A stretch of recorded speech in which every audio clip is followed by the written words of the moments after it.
Hi అండి, welcome to పల్లెటూరు అమ్మ చేతి రుచులు. నేను ఈరోజు వడప్పాలు చేస్తున్నాను, చూపిస్తాను చూడండి. ముందుగా బియ్య పిండి తీసుకోవాలి. మీరు తినే దాన్ని బట్టి కారం వేసుకోవాలి.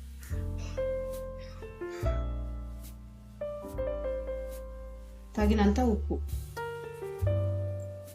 నువ్వులు, మినప్పప్పు, శనగపప్పు నానబెట్టకున్నా సరే వేడి నీళ్ళల్లో వేస్తాం కాబట్టి నానుతుంది.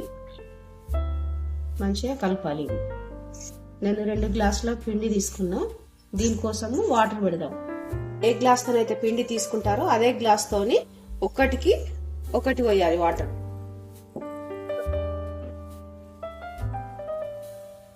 వాటర్ మసులుతున్నాయి. ఇప్పుడు పిండి వేసుకుందాం.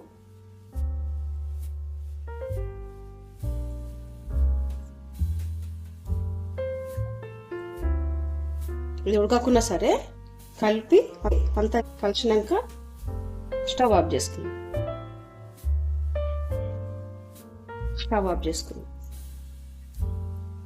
ఇప్పటిదాకా పిండి ఉప్పుకున్నాం కదా, ఇది కొంచెం చల్లారింది. చల్లారిన తర్వాత కొత్తిమీర, కరివేపాకు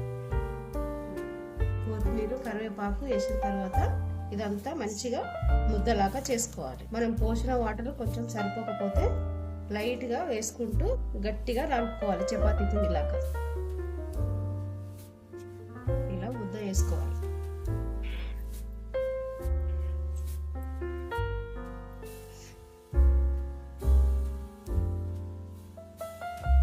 దీన్ని పప్పు చెక్కలు అంటారు, ఓడప్పలు అంటారు. మేమైతే ఓడప్పలు అంటాం. స్టిక్ పేపర్ మీద ఇలా వత్తాలి.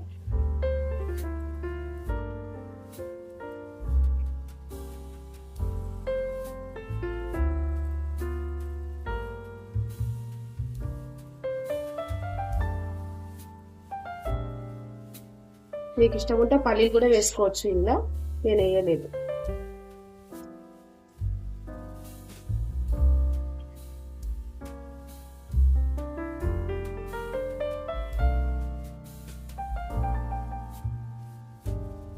బ్రౌన్ కలర్ వచ్చేటట్టు చూసుకోవాలి.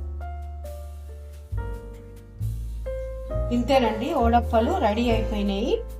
కరకరలాడుతూ వస్తాయి. ఈ రెసిపీ మీకు నచ్చినట్టయితే లైక్, షేర్, సబ్స్క్రైబ్ చేయండి.